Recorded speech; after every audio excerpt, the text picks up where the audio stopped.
Oi, gente, vim aqui para uma reflexão.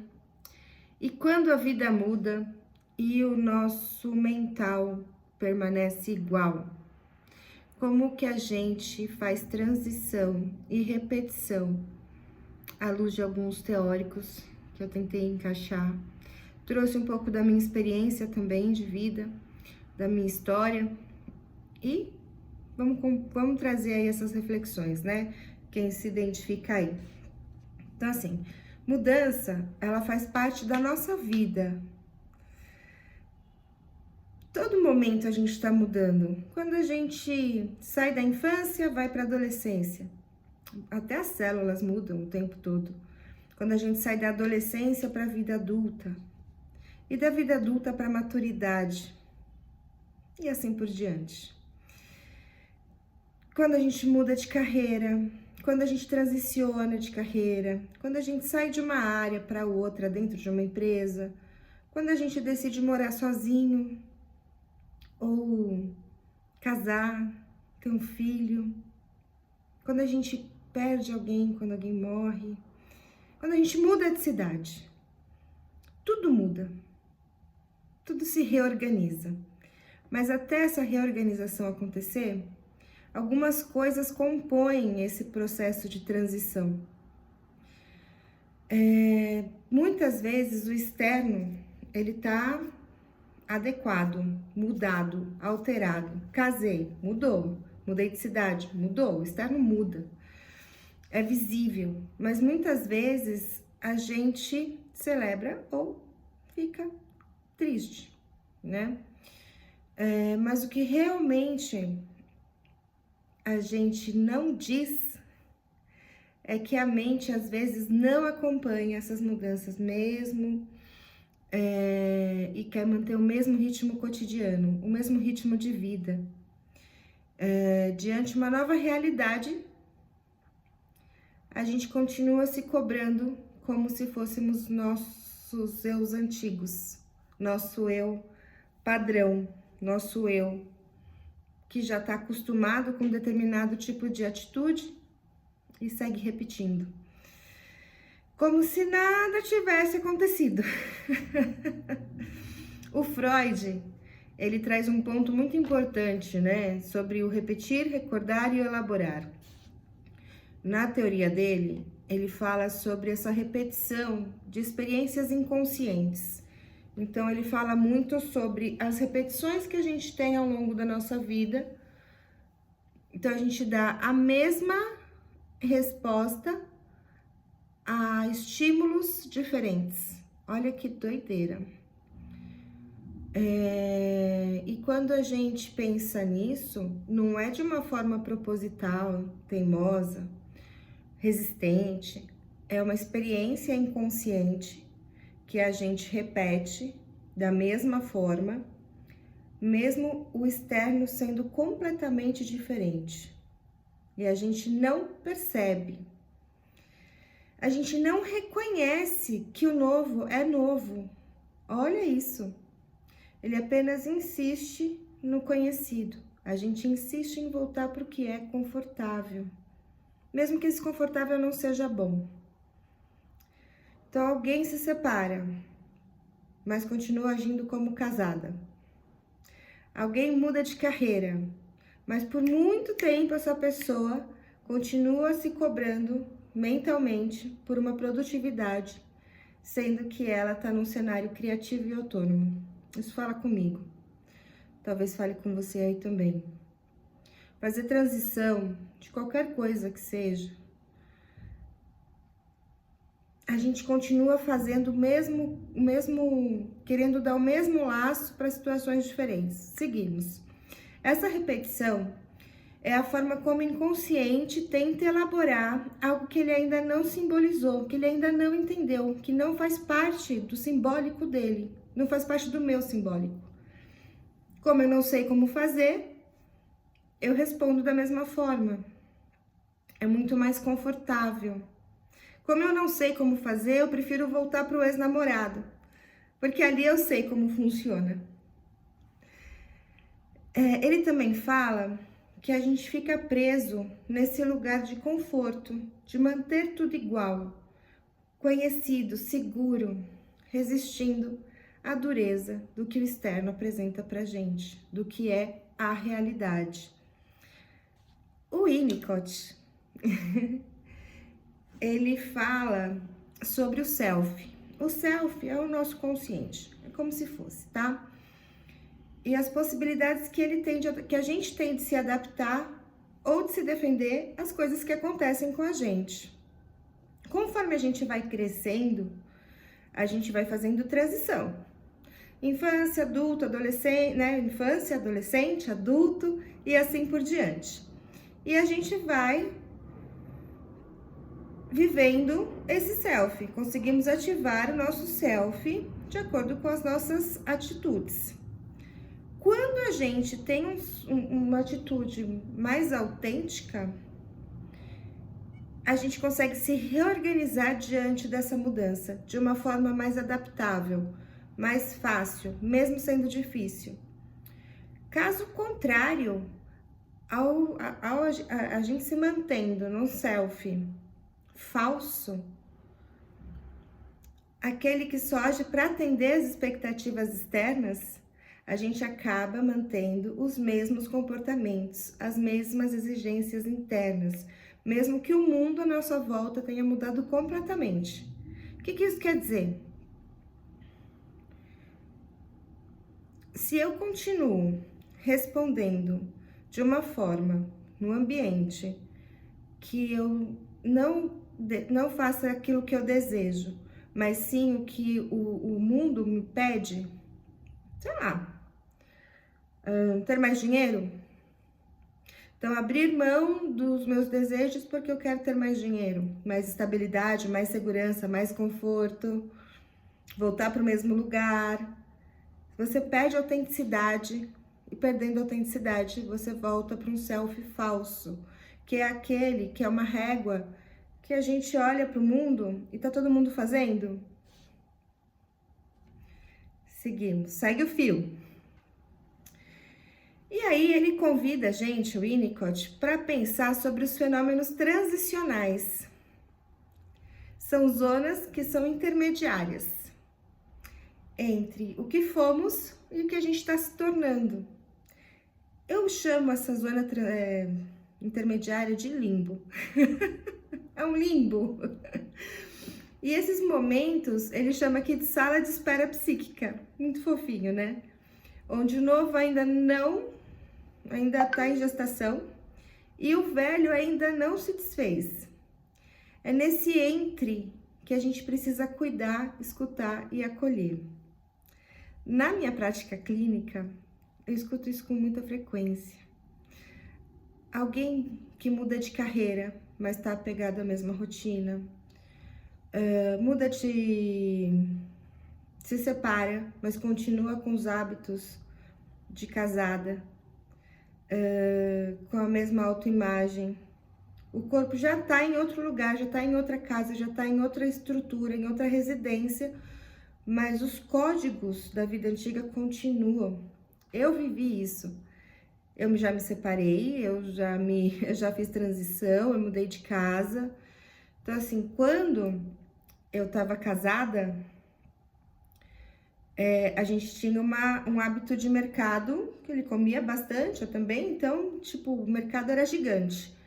E aí, quando eu me separei, eu me dei conta que eu continuei comprando e eu não sabia mais o que comprar no mercado, porque eu não sabia para uma pessoa como é que era aquilo. Eu tive que experimentar. Meu comportamento não acompanhava a mudança que eu tive na minha vida. Eu ainda eu esperava de mim respostas, né, que, tipo, eu comprava um pé de alface para mim hoje dura uma semana, antigamente durava um dia, né, e aí o quanto que você tem que aprender coisas novas, congelar a comida, né, preparar a salada, deixar ela já limpa, lavada para a semana. Então, assim, são coisas que demandam de você. Quando eu mudei de carreira, eu não percebi também que eu tinha mudado. Então, eu fiz todo o meu engajamento para fazer a mudança. E aí, eu mudei. Mudei, mas não entendi que eu tinha mudado o meu estilo de vida. Eu não tinha mudado o meu tempo, eu não tinha olhado para o mundo, eu não tinha visto o meu desejo. Eu levei 2 anos, mais ou menos, para me livrar das cobranças antigas, que não cabia mais, assim. Então, eu fui entendendo que no período da mudança, tomar a atitude da mudança, da transição, da separação, é dolorido, mas depois que você se decide, você faz. Mas o pós é o mais difícil, porque a todo momento você quer voltar para o mesmo lugar que você estava.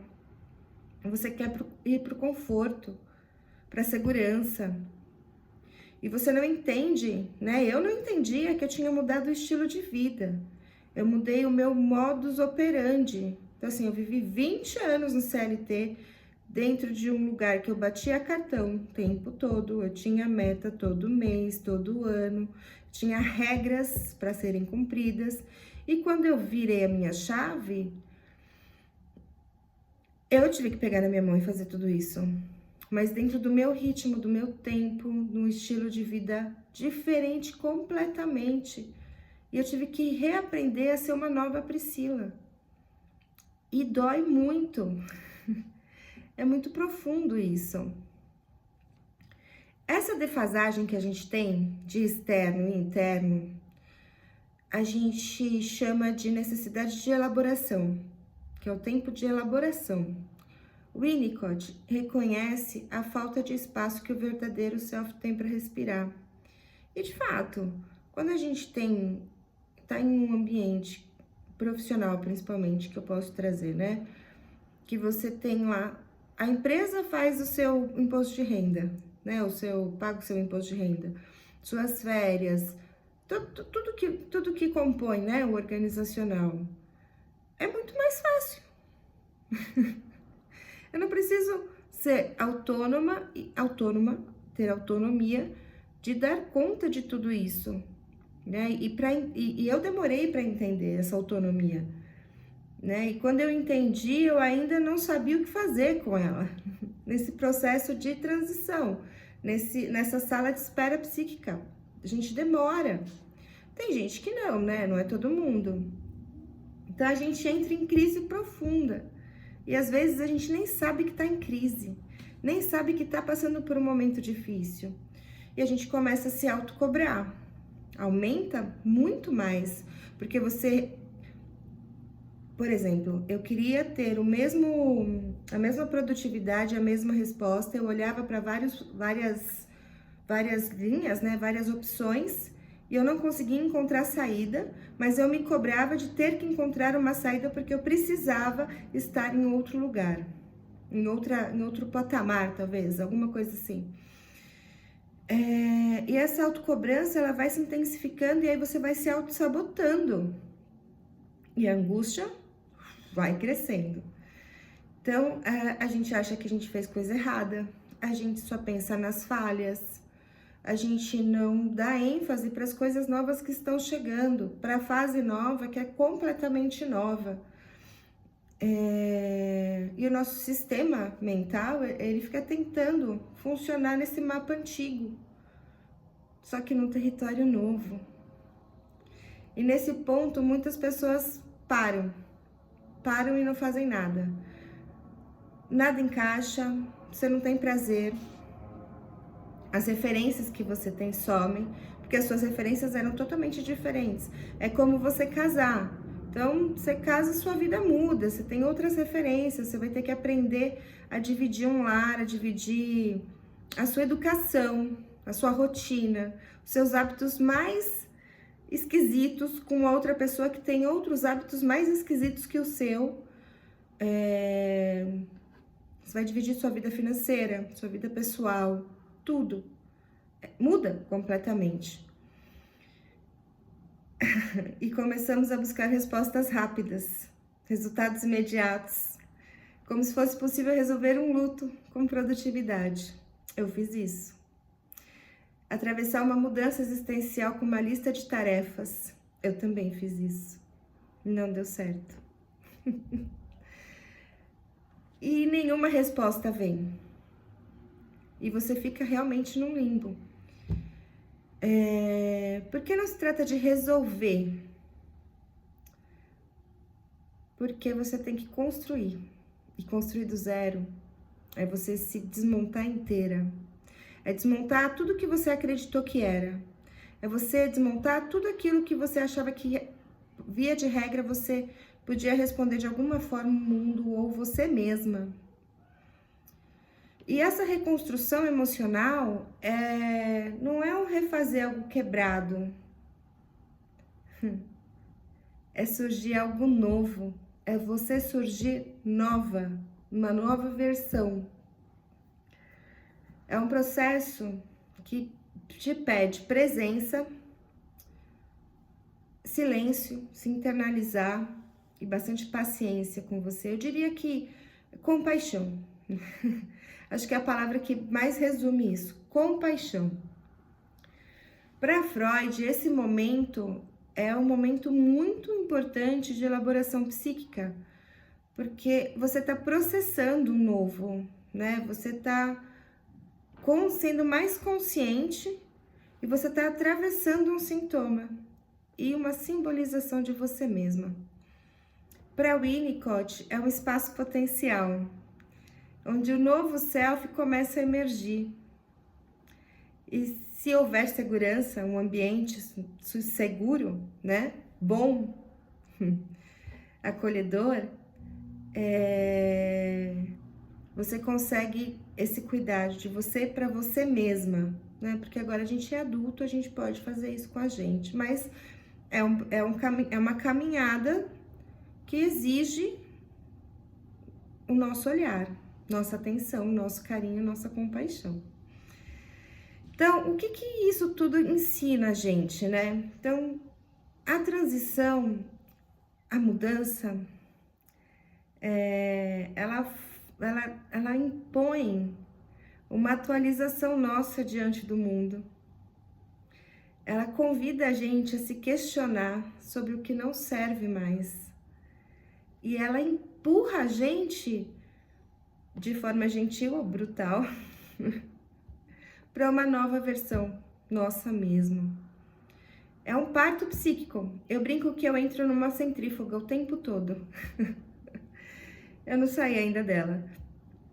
E muitas vezes dói, mas também é transformador, né? É nele que aos poucos vamos soltando os velhos padrões, honrando as histórias que nos trouxeram até aqui, abrindo espaço para viver um presente com mais verdade, mais interesse e menos repetição.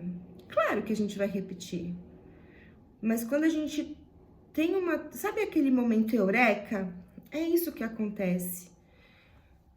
Você vem no sofrimento, então eu vim num sofrimento muito grande, era o que eu mais queria na minha vida, mas mesmo assim aquilo tava me fazendo muito mal, eu tava sofrendo em não é que eu não tava dando conta, eu tava dando conta, mas a custo de muito suor, muito sangue, muita demanda interna, porque eu tava me virando aqui para conseguir resolver essas questões. Até quando a gente se dá conta que a sua versão jovem não existe mais. Você já parou para pensar nisso? Que é o próximo vídeo que eu vou trazer aqui. Quando a gente percebe que, olha, essa versão ela não existe mais, essa mesma minha versão não existe mais, e eu estava respondendo a vida daquele parâmetro. É isso. Então, assim, se você tá num momento de transição de carreira, de mudança, saiba que é preciso atravessar, sustentar esse período difícil para você conseguir ir para o outro lado transformada. Não solta a sua mão. Claro, tem muitas pessoas que voltam e tá tudo bem, às vezes não tá preparada, o baque é grande. A gente retorna, não tem problema nenhum. Tem que voltar 2 casas, tem que voltar 2 casas. Mas se é algo muito importante para você, segue. Segue porque você vai se reencontrar, você vai encontrar uma nova versão de si mesma. Repaginada, mais leve. Acho que o vídeo de hoje é isso. Até o próximo.